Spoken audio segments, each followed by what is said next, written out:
Hey guys, Hi, welcome back to Taste of Home. welcome back to the channel. Yes, welcome to the channel. Right, today we've got a hot topic.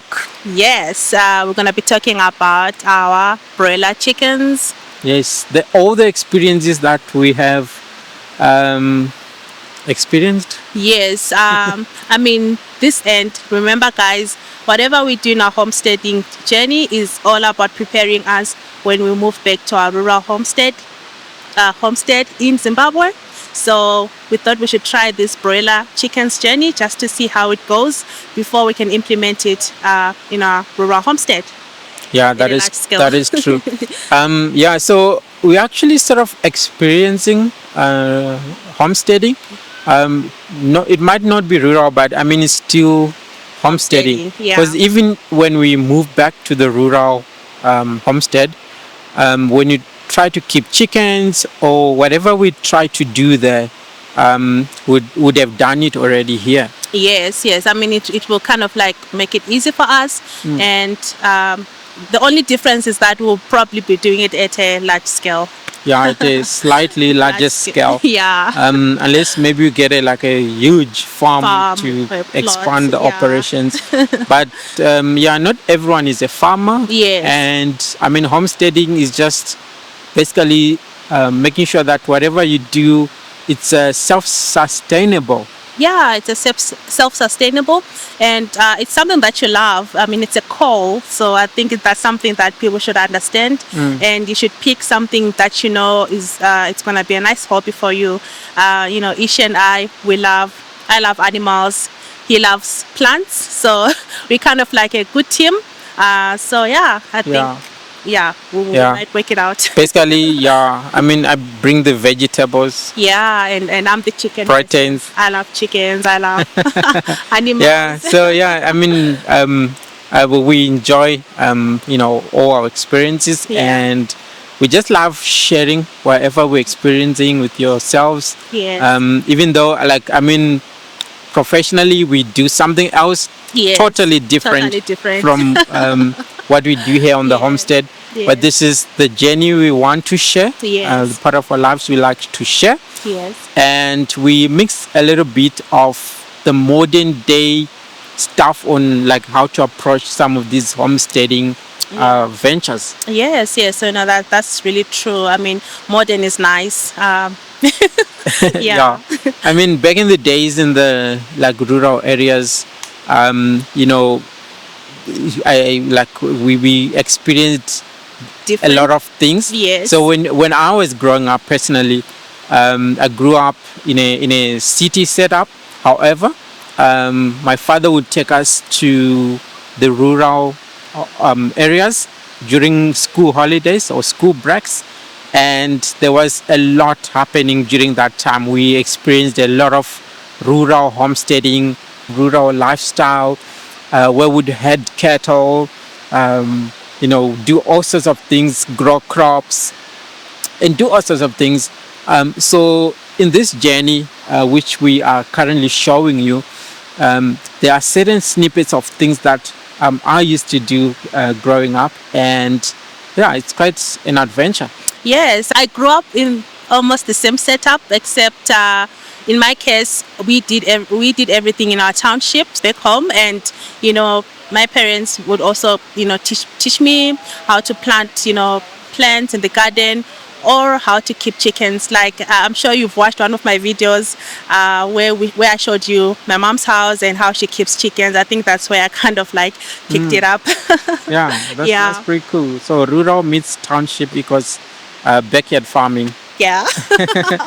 So I mean, it's quite an interesting thing to always talk about this homesteading adventures. What's this video about again? Broiler chickens.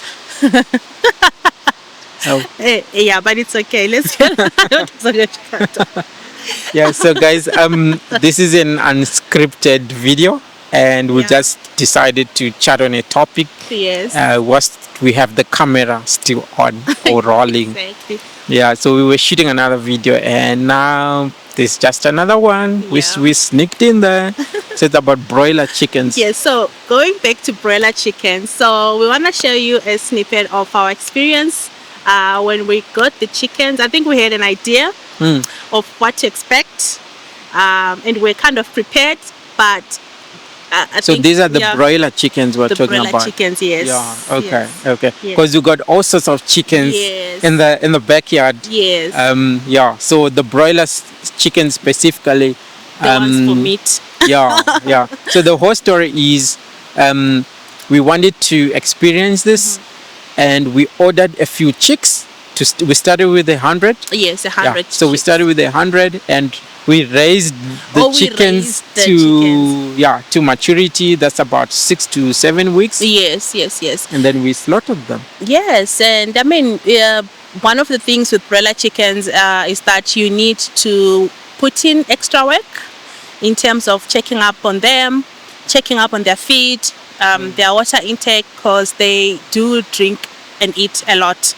Yeah, especially from week 4. Yes, week 4 to the end. Yeah, to the end, they eat a lot. Yes. Like we're gonna do, or we've already done, a breakdown video of the costs. Yes. We'll link it in the description. Yes. And we're also gonna put it up here somewhere. Yes. So you see the breakdown of the costs, how much we put into the project, and how much we got out. Yes. But the bulk of the return on investment on this is just enjoyment, I guess. Yeah. It's not a very big margin. So I mean, unless you are pushing very large volumes, but it's something that you'd expect. Like if you get over 40%, 30% return of investment, you'd be happy. Yeah, most of the time I think with broilers, 30 to 40% yes, is reasonable. Yes. And like anything in farming, if you are farming, you have to push numbers. So if you don't have numbers, you're not gonna make a lot of money. Yes. But for us, like the Homestead, if you raise 100 broilers, put them in the freezer, you're not buying chicken for the rest of the year. For the rest of the year you'll be covered. So depending on how many people are in your family. In your family, yeah. Or so your homestead. Yes, that's true. Like for us, a family of 4, 100 chicks will last us literally the whole year. The whole year. Yes. Yeah. So yeah, I mean, it was quite a journey, and those are the snippets of the numbers, but we will make a detailed video of the whole business plan on how much you are likely to take out. But one thing we can say, definitely, if you want to push volumes, just be ready to also invest to start with the broiler chickens so that you get more profits. Yes. And then other than the financials, another thing you need to be on top of is getting your chickens treated. So biosecurity is very important. You have to make sure that your chicken coop is disinfected. There's not a lot of people that are getting inside there, and you should also vaccinate and treat your chicks with antibiotics, or your vaccines. But the one thing that really worked for us was the herbs. So they kind of like saved. So if you're into herbs, you'll be good to go. Yeah. So what she just to expand on what she said. Well, for us, we try and use natural remedies for most of our backyard or homestead animals. Yes. We usually don't like to inject or to make them consume things we're not sure what's in them. Okay. Yeah. So we usually go for things like aloe vera. What else do we use? Your flu bomb, garlic, ginger, turmeric, cinnamon or cayenne pepper. Yeah, mostly natural plants you find in the garden. Yes. So that's what we normally give our chickens, because we want to eat them knowing what they consumed. So we want to try and make sure everything is 100% organic. Organic, yes. That's the whole goal of homesteading. You just want to be organic, 100% natural, and all that stuff. And with the broilers, it's a bit different, because when they come, or when we get them as day-old chicks, they would have gone through some kind of treatment before they are dispatched. Yes, yes, that's true. At least that's what they told us. The broiler suppliers, they told us that the chicks will be vaccinated the day they hatch. So we don't need to worry about getting the chicks vaccinated. Yes. So but they do provide, like where we got our chicks, they provide a guide where they actually have like a calendar for Yes. vaccination Yes. within the guide, and part of that, I think there's actually a schedule where they recommend certain vaccines and so on, but we actually didn't go through all of that Yes, yes. because we try to Give give them them like natural. our own natural Yes. remedies. Yeah, that's true. I mean, just like our road runners, we just give them natural remedies. Yeah, and they're doing pretty well. Yes. So for the broilers, we actually had, I think we only lost about how many? 6? Yeah, for 6 years. Yeah. Yes. So we it wasn't too bad. I mean, considering we never vaccinated them. Yes. Well, on the homestead, I'm not sure if they were really vaccinated, but they say That's what that they said. they have been vaccinated. Yes. So if they were vaccinated, then that's 100%. We never had any issues, except for, I think there was a time when they experienced some, I don't know, is it a disease or Yes. where they spread their legs and they cannot walk. I'll put Yes. the picture. Yeah. Yes. I'll show you. Yeah, I mean, it was a very weird disease, and we really tried to look it up. We even, went through, famous YouTube channels like Farm So Up and all that stuff. split their legs, And we've seen a lot of yeah, I don't know, we put all sorts of names of the diseases that yes.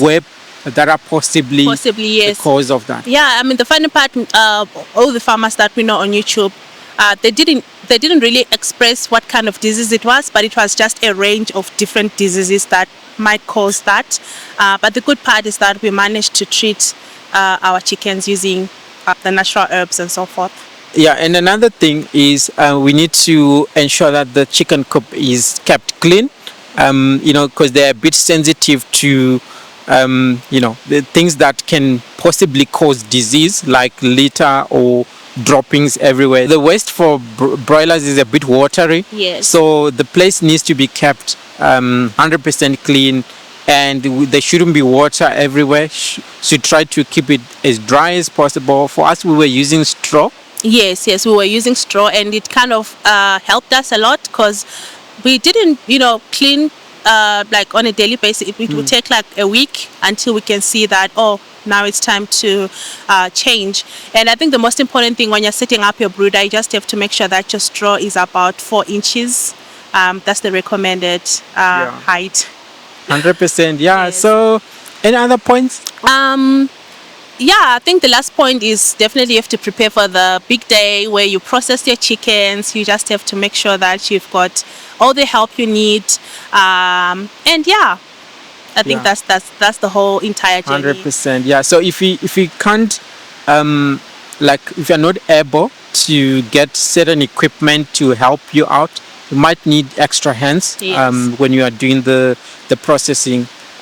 For us, we managed to acquire, I think 3 pieces of equipment. Yes. There's the corns where you'd actually slaughter or butcher the chicken. Yes. And then we had like is it a boiler? Yes, a boiler. It's Yeah, more but like you an can- urn, but Yeah, but you can use a big pot. Big pot, Just yeah. put water in it, boil it. yes, And we also have a depucker yes, for removing the removing feathers. The feathers, yeah, Yeah. So those 3, they helped us to cut down on the time like a lot. yes, We've already shared the video yes. where we butchered the chickens. The And chickens, processed them. yeah, we showed the whole details. So make sure that you check on that video if you wanna see it's all laid out in detail. Yeah. Check it out. We'll put it up here Yes. and in the description as well. Yeah, but other than that, the next thing is just send your chickens to the market, and yeah, good luck. Or the freezer. Or the freezer if you're making it for your own consumption. And yeah, but other than that, it was a very nice journey for us, and yeah, definitely I think it's something we might want to do again. Yeah, we'll definitely do that. Yes. And so Thank you guys for watching. Don't Yes. forget to subscribe, like, comment. and share your experiences in Yes. the comment section. Yes, and see you in the Next video. Cheers, guys.